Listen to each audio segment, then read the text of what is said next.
11 का आज हिंदी का सॉल्व कराएंगे। जो भी आपके पेपर होते जाएंगे सभी सॉल्व इस चैनल पर मिल जाएंगे आपको सबसे पहले, और सभी क्वेश्चन सॉल्व कराए जाते हैं यहाँ पे। ऐसे नहीं कि आपको ऑब्जेक्टिव सॉल्व करके बता दें बाकी छोड़ दें, ऐसा बिल्कुल भी नहीं होता। सभी क्वेश्चनों को सॉल्यूशन इस चैनल पर कराया जाता है। चलिए आज की वीडियो शुरू करते हैं बगैर किसी देर के। तो जो क्वेश्चन पेपर आपके पास होगा ही आशा करते हैं, तो आपको सिर्फ आंसर लिखने हैं। देखिए पहले का प्रश्न है, पहले का आंसर होगा द्विगु समास का खा का होगा व्यंजन संधि, और तीसरे का होगा सामाजिक। ठीक है, और प्रश्न क्रमांक जो आपका फर्स्ट का दूसरा है तो इसका आंसर आप इस प्रकार से लिखेंगे। ठीक है, तो दोस्तों अब देखते हैं पहले क्वेश्चन का आंसर देख लेते हैं हम। तो पहला क्वेश्चन है संगति का गुप्त प्रभाव हमारे आचरण पर बड़ा भारी पड़ता है, और यह उक्ति सामान्य व्यक्तियों के लिए कही गई है।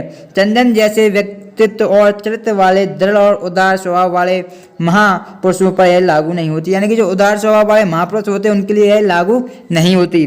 जो क्वेश्चन है क्वेश्चन आपको पढ़ लेना है कि आपको क्वेश्चन क्या दिया गया है। नेक्स्ट क्वेश्चन का था, क्वेश्चन जो भी हो उसका आंसर आपको यहाँ पर बता देता हूँ। तीसरा जो क्वेश्चन है उसका आंसर है, जो व्यक्ति सद्गुण संपन्न होते हैं वह सदाचारी होते हैं। लोकहित में अपना सर्वस्व न्यौछावर करना ही इनका उद्देश्य होता है, यानी कि लोकहित के लिए सर्वस्व न्यौछावर करना उनका उद्देश्य होता है और परम लक्ष्य होता है। वे एक महापुरुष और महात्मा के तुल्य होते हैं। ठीक है, और आगे देखते हैं ठीक है, दुष्टों की संगति में रहने पर भी उनके स्वभाव पर और चरित्र पर कोई प्रभाव नहीं पड़ता। प्रश्न चौथा है सत्संगी, और पांचवा है दुष्ट का होगा सज्जन, जो कि हमें क्या विलोम शब्द लिखने हैं, और क्या द्वेष का होता है गुण। ठीक है, आप प्रश्न क्रमांक 2 के उत्तर देख सकते हैं। पहले का पहरेदार और दूसरा रूपक अलंकार। ठीक है, चलिए आगे बढ़ते हैं दोस्तों। कुछ क्वेश्चनों के आंसर मैं आपको नेक्स्ट वीडियो में बताऊंगा। ठीक है, इस वीडियो का हम लाइक रखते हैं 1 के लाइक। ठीक है, 1000 लाइक। अगर आप इतने लाइक कर देंगे तो जितने क्वेश्चन आपको छूट जाएंगे वो आपको करा दिए जाएंगे। ठीक है, वो भी आपको करा दिए जाएंगे। टोटल 1 के लाइक आपको करना है, 1 के 1000 लाइक। ठीक है, जैसे ही 1 के लाइक पूरे होते हैं आपको जितने भी 1-2 क्वेश्चन ही मैंने छोड़े हैं उनका भी आपको सॉल्यूशन मिल जाएगा। जो प्रश्न क्रमांक 3 आप यहाँ पर देख सकते हैं, प्रश्न क्रमांक 3 है जो कि हमें लेटर लिखना है। ठीक है, तो चलिए देख लेते हैं। प्रिय अनुज मोनू, सादर प्रणाम। आशा है कि तुम कुशल होगे और तुम्हारा शिक्षण कार्य भी ठीक चल रहा होगा। जैसे कि तुम जानते हो कोविड-19 कोरोना महामारी ने हर जगह अपना घर कर लिया है। मैं इस पत्र के माध्यम से तुम्हें सूचित करती हूँ कि अपने स्वास्थ्य को ध्यान रखना और कोरोना महामारी के चलते सभी नियमों और कानूनों का पालन करना। ठीक है, वैसे तो भारत सरकार इस महामारी को रोकने के अथक प्रयास और निरंतर नए नियम और कानून बना रही है। यदि हम सब साथ मिलकर इसका सामना करेंगे तो हमें सफलता अवश्य मिलेगी। और अंत में बस इतना ही कहूँगी कि अपने स्वास्थ्य का ध्यान रखना और जब जरूरत हो तभी छात्रावास से बाहर जाना। स्नेह आशीष तुम्हारी बहना। तो इस प्रकार से आप अगर स्पष्ट और दूर लिखेंगे तो आपका कोई भी एग्जामिनर मार्क्स काट ही नहीं सकता। ठीक है, तो इसी तरीके से आपको लिखना है। प्रैक्टिस अभी से करनी है क्योंकि ओपन बुक प्रणाली का आपको अवसर मिला है, तो इसका अवसर को आपको फ़ायदा उठाना है। ठीक है, चलिए आगे बढ़ते हैं। अब है हमारा प्रश्न क्रमांक 4 है जो कि अथवा है। यहाँ पर आपको अथवा का याद रखना है, कौन सा अथवा है कौन सा अथवा नहीं है।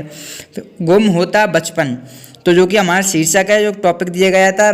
तो गुम होता किस प्रकार से गुम होता, तो यहाँ तक मेरा अनुभव है जिंदगी का सबसे खूबसूरत समय, यहाँ तक मेरा समय है जिंदगी का सबसे खूबसूरत समय बचपन होता है, और मैं मानती हूँ कि कोई भी व्यक्ति अपना बचपन नहीं भूल सकता। सही बात, बिल्कुल राइट बात है।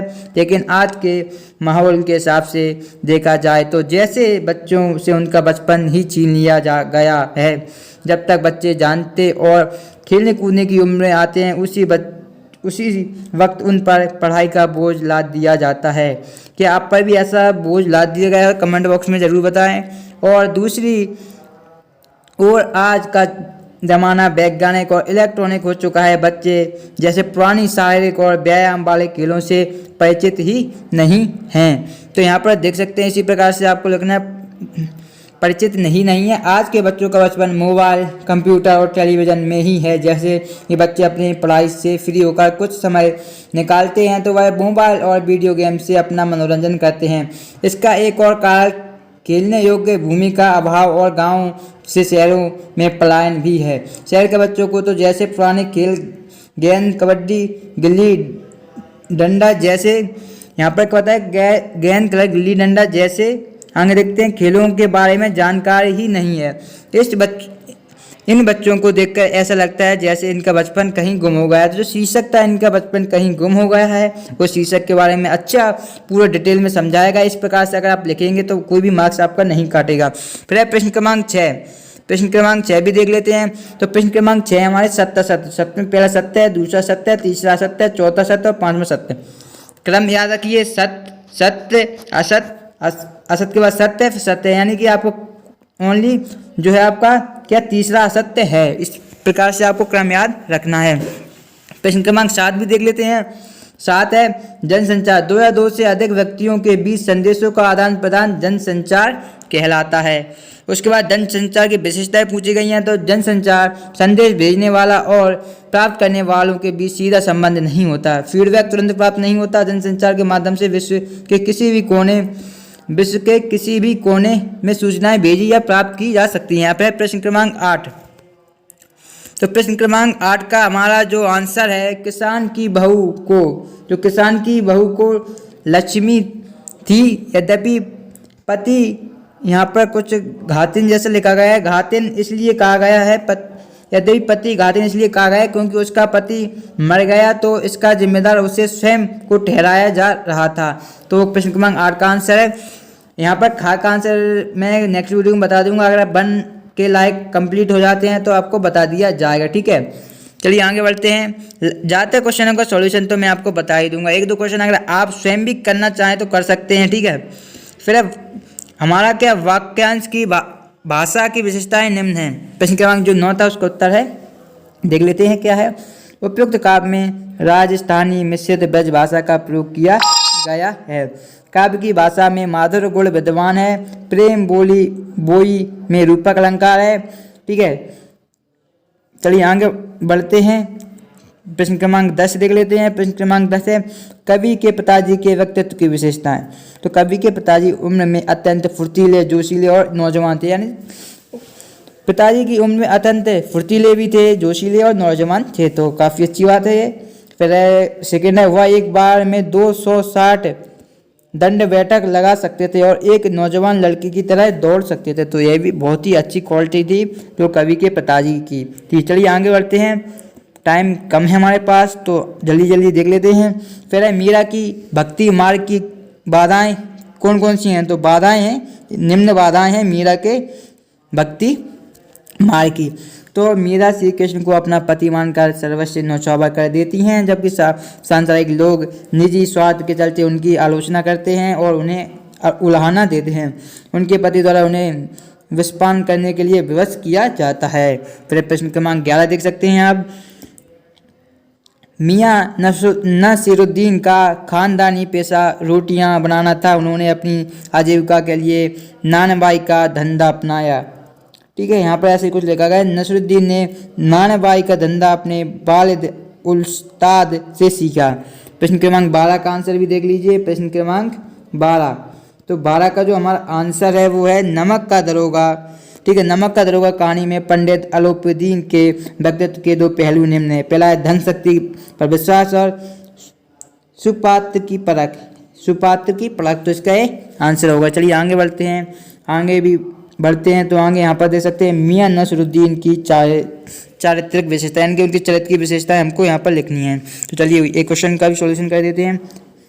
पंचहजारी अंदाज में बातें करना, किस अंदाज में? 5000। सेकेंड है 56 प्रकार की रोटियां बनाने में माहिर, 56 प्रकार की रोटी बनाने में माहिर थे। फिर है कारीगरों को उचित पारिश्रमिक देते थे और बुजुर्गों की प्रशंसा करना। तो इनके जो चारित्रिक विशेषताएं थी मियाँ नसीरुद्दीन की। चलिए आगे बढ़ते हैं। तो दोस्तों आज की वीडियो में जितना भी सॉल्यूशन आपको मिल गया है इसको आप कर लीजिए। अभी आपके पास संडे है, संडे में आपको और सॉल्यूशन प्रोवाइड किया जाएगा इसी चैनल पर। अगर आपने चैनल को सब्सक्राइब नहीं किया है तो दोस्तों चैनल को सब्सक्राइब करके रखिए, क्योंकि जैसे ही हम वीडियो डालेंगे तो आपके पास नोटिफिकेशन नहीं पहुंच पाएगा अगर आप सब्सक्राइब नहीं करेंगे। सब्सक्राइब करने के साथ आपको बेल आइकन एक चिन्ह मिलेगा, उसको भी दबाना है। जैसे ही आप बेल आइकन का बटन दबा देंगे तो उसके बाद आपके पास सभी वीडियो की नोटिफिकेशन मिलती रहेगी। लेकिन उसके बाद ये क्या होता है, एक यूट्यूब एक दिन में 3 से ज़्यादा नोटिफिकेशन नहीं भेजता स्टूडेंटों को, इसलिए आपको चैनल पर यूट्यूब पर सर्च करना है स्टडी विद हेमन। जैसे ही आप सर्च करेंगे सबसे ऊपर जो आपका यही चैनल मिल जाएगा हमारा, तो वहाँ पर आप चैनल ऑप्शन पर क्लिक कीजिए और वीडियो में जाइए, वहाँ पर आप थोड़ा स्क्रॉल करेंगे तो आपको क्लास 11 हिंदी का सॉल्यूशन मिल जाएगा। ठीक है, चलिए मिलते हैं नेक्स्ट वीडियो में। ठीक है, जय हिंद, जय भारत।